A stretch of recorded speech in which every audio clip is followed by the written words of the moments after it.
Welcome to the Science Plus Love Equals Cure podcast, the STXBP1 10-minute monthly update. This is podcast number 28. I'm Charlene Sun-Rigby, president and co-founder of the STXBP1 Foundation. I'm also mom to STXer Juno and her big brother, Luca.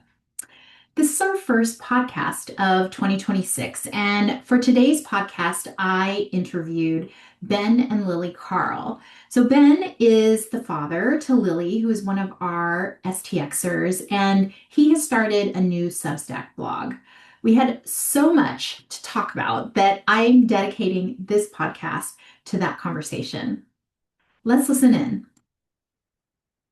I am here with Ben and Lily Kahrl. I was very excited because Ben has a new Substack. I'm new to Substack, so I'm reading a lot on it. And I was excited. I think that you started this right at the end of December or the beginning of January. Correct.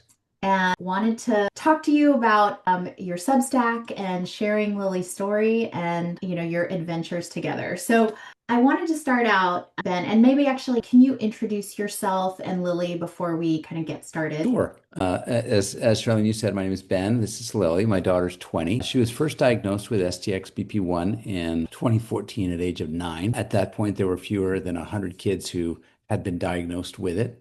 So functionally, it meant nothing for us. Doctors didn't know what it meant. We had no other examples. We did not meet another family who had an STX kid for another 7 years. So it really meant nothing. And then on our diagnostic journey, really the moment that it meant something was when we came in touch with the foundation, because then we had other fellow travelers who were similarly experienced in what it meant. We started talking with doctors like Dr. Ingo Helbig and others at CHOP and folks in Denver, and saying, okay, where do we fit in this sort of pantheon of patients? And then we learned a lot more about that whole sort of scene of rare diseases in general, conversations with you about Global Genes and Every Life Foundation. And really, that's when fitting into the rare disease community, whether or not somebody had STXBP1 or some other rare disease, became something meaningful. So that's kind of a little clip of our diagnostic journey. In terms of Lily's profile, when she was 1, we had a doctor who said she might never walk. She didn't talk much for a few years. She learned to walk unsteadily around age 3.5, 4 years old. After a lot of physical therapy, she began to say words, a few words, well past the age of 10, but most of it was parroting. I would drive around and she'd speak in the back of the car and parrot people who were talking on the phone with me. And then she has been more and more active, and we've been told that her presentation is more mild than for many. She is seizure-free. So it is different, but my belief also is that for everybody, therapy and therapeutic environments, which could be with a therapist or they could be simply with neurotypical folks, are beneficial, and they have been hugely beneficial for her. That's great. Thank you for that background. And it is astounding how 2014 was really a different time in terms of diagnosis, in terms of size of community, and we really have come a long way in 11 years. So you started the Substack, and what motivated you to share your and Lily's story? I would say there's 2 factors with that. The one that was the most immediate, though not the first, was I had a very good friend of mine in Rwanda. I teach remotely at a school called University of Global Health Equity, and I was there in person with her, and I used Lily as an example of healthcare access and a passion for disability healthcare access. And she said, you really should start writing about this. And I thought about that a lot. And then I went on and I said, how many blogs are out there by men? And the answer was not very many. And if you look at the rare disease space and much of these what I would call social leadership, not necessarily the medical leadership, which is different, it is huge majority led by women. That's not a bad thing, but men's voices and fathers are important to include. And so I thought I should write about this. So that was the 2 things that kind of motivated me to start writing. And then finally, a good friend of mine who's a former student that I spent a lot of time with talking about men's roles and issues, he said I should write. And that's what sort of convinced me to start putting my thoughts down on paper and putting them out there. So that was it. The other thing that really, really motivated me actually was the STXBP1 community. Lily was recognized a couple of years ago as an ambassador. I did not see her as an ambassador. One of my big things is others will see in your kids things that you can't see because you're too close. And I started thinking about the fact that she is an ambassador and saying, okay, part of the role of that is to take up that mantle. And she's one of the older kids who has been diagnosed. So a lot of families have kids who are 3 to 4, 5 years old and say, what is this going to look like? And I say, I don't know if it'll look exactly like Lily, but she looked a lot like your child was at age 3. She couldn't walk, she couldn't talk. And so I thought putting her out there and putting her experiences out there and putting my lessons out there and my growth would hopefully help people. And recently I just had a call from a grandmother who said, my daughter's 5. She's doing what you describe. And she said, let me ask you questions. And I said, you can ask me anything you want. We had about an hour conversation to say, your kid's going to probably do things you can't envision now. So that was what motivated me to start writing it down. And as you said earlier, Lily is, yeah, from a spectrum standpoint, probably on the milder side of a lot of STXers, but at the same time, that diagnosis, right? The future was really unknown in a lot of Mhm. ways. And I feel like that's how a lot of families feel today when they get a diagnosis, is that there's that saying like, a rare disease diagnosis is like you thought you were taking a trip, and I can't even remember if this is not even a To good. Italy, yeah, and you Yes, Denmark. exactly. And right, exactly. And you end up in Denmark, right? And it certainly is different, very, very different from your expectations. Well, so I wanted to ask you, because something that you have been very consistent about since we met was around shirts, Team Lily shirts. And so and in fact, one of your blog posts, so that we encourage people to read your blog, was about a Dungeons and Dragons game.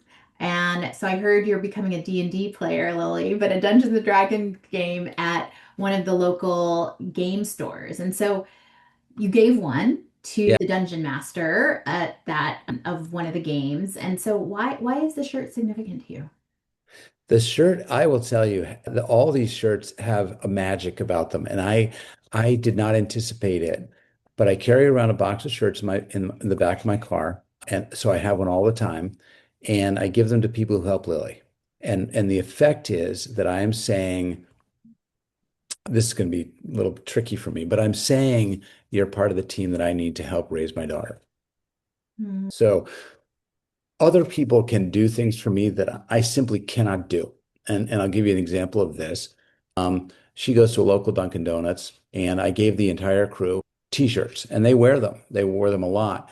And to teach her to be independent of me, I enlisted them and I said, hey, and it made me be transparent about what I need. I need you to be able to receive her when she walks in the store and when she's frustrated and when she cycles and has a hard time regulating.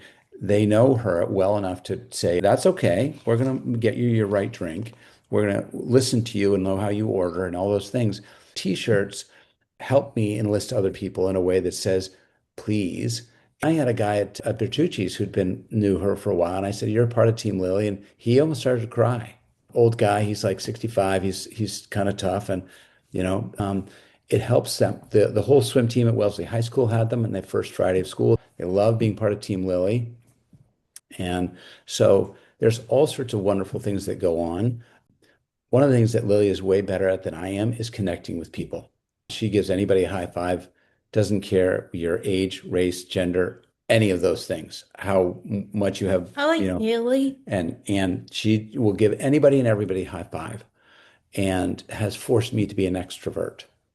And I'm not naturally, but it's really made me less afraid of being and connecting with people, and the t-shirts are a way for me to connect. You've actually donated t-shirts for other families in the STXBP1 community, which is really fantastic. I found that the idea of Team Juno can be so powerful for people.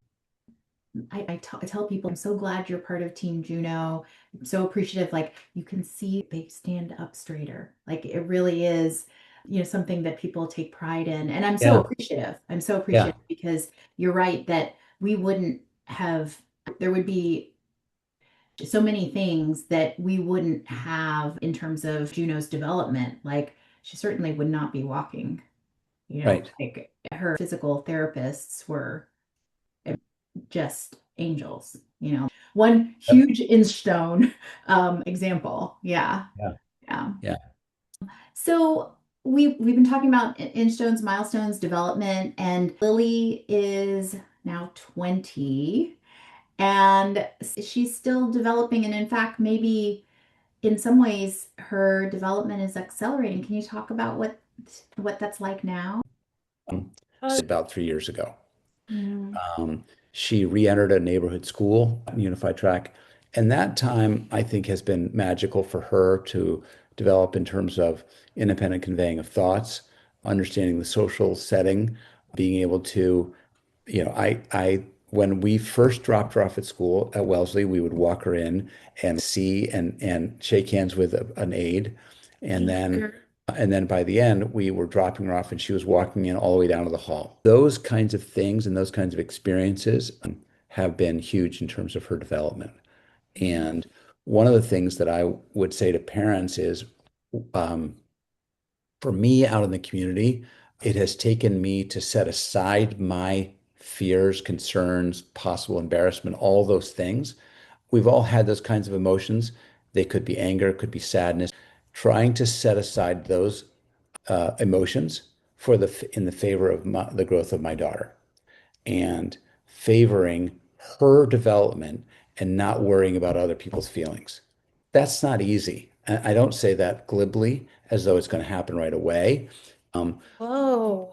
but when I can do that, it has helped her. And it is something that is a process and ongoing.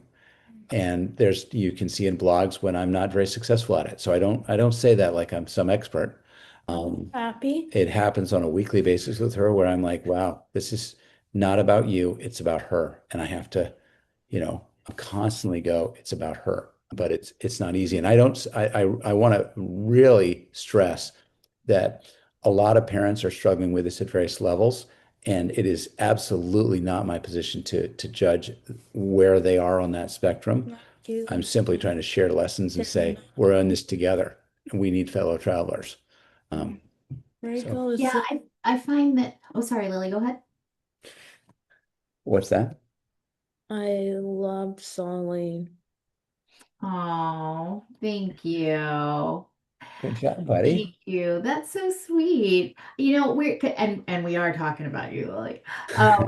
The thing that reflecting on what you're saying and thinking about Juno, because she's definitely in a different ability level than Lily, Juno can be unpredictable sometimes in terms of what the interaction is going to be and if she's going to grab someone or if she's just going to kind of sit there and watch what's going on. I don't always know. Um, but I do think it's important for her to engage, the world where others are, not just her special needs classroom, which is an amazing supportive place. But I think that there is so much more for her. If you said you're an introvert, I'm very controlling. I'm always trying to orchestrate the outcome to make sure that I'm protecting her, but trying to do that in a way where she still has the opportunity to experience and grow from those interaction opportunities. Yeah. Yeah. I mean, the best outcome of these things long term is that others learn how to interact with our kids and Mm, our kids learn how to interact with other people and to the best of their ability. mm, And that requires sometimes things to happen that aren't short-term great. And I think the analogy that I use that's been helpful is, and if I continue to feed and pour milk and everything for Lily, she would never spill and mm. there would be no Ugh. bad outcome. But Beth. through a lot of spilled milk, now she can pour her own cereal. And one of the things that I did not understand and did not appreciate was a friend of mine said the other neurotypical kids need her more than she needs them. And they learn to enter into this space. And adolescent kids are nervous and they're not sure. And if we lead them to learn that our kids are separated, that's what they think will should happen. And if we lead them to learn how to enter in that space and realize that everybody can belong, and then they will learn that. One of her friends who's in college is majoring in neuroscience. Why? Because she met Lily, um, and saw the development of this kid's brain that's different. So that's one of the things I continually have to say is it is not just about charity, and she is not just a burden. That was one of my big learnings, and I'm still working through that one. Yeah, because it comes Yeah, that I love ugly. that. I love that in terms of impact, like I do think that generally speaking, we hear about a lot of people who within their family, right? If they have an STXer or a child with a neurological or neurodevelopmental disorder, there's a lot more empathy. They, might go into, something that is in the sciences or something like that with a hope to be able to help people. But I think that you're talking about expanding that, right? So that Sure. the sphere of influence could be potentially larger, which is really cool. Yeah. One of our biggest fears, and all special needs parents get it, is what's going to happen after we die. Mhm. And I want her sister to not be in a situation where she has to be a 24/7 caregiver. And so my goal is to do two things. One is to live as long and as healthy as I can. And two is to help her become as independent as she possibly can be. And so all of this is pushing in that direction. Um, and that's both for me and her. And then it also is for society saying we need to support this. So pushing her out into public spaces in ways that are not traditional is a huge part of that. I would say that your statement about wanting Lily to be able to live as independently as possible, and I think that for a lot of STXBP1 families, uh, that has a different level of meanings. My goal is from an independent standpoint, or one of my goals slash dreams is for Juno to be able to be potty trained. Because to your Yep. point, right, and we call these inchstone pieces, right? Yeah. To your point, if Juno can go to the bathroom or go 50% to the bathroom, like what a difference in quality of life and places she can be. We're already at about, I'll say 40% potty trained, meaning Juno can go in the toilet, but she doesn't mind. She doesn't. Doesn't, But right. that's already really big for us. That's huge. I mean, I think about things like walking, Mm, toileting, simply mhm. being able to brush teeth, simply being able to feed selves. All these things are steps on the, road to independence of some level. Yeah, And absolutely. they like that, Mhm. whether it's simply being able to feed yourself. Yeah. Well, I will tell you that that's so true. I remember, I mean, it took Juno a really long time to be able to feed herself independently, and it's still, very messy, but the pride that she had, Yeah. I could see she was so happy that she was not waiting for me or for her dad to help her. Yep. Yeah. Well, thank you so much for spending time with me. And Lily, thank you as well. Sounds great. And I would say find me on Substack. And if anybody has ideas that they want to share about me writing, please feel free. I'm all ears. Thanks. Thank you. Good job, Will. Have a good day. Have a good day.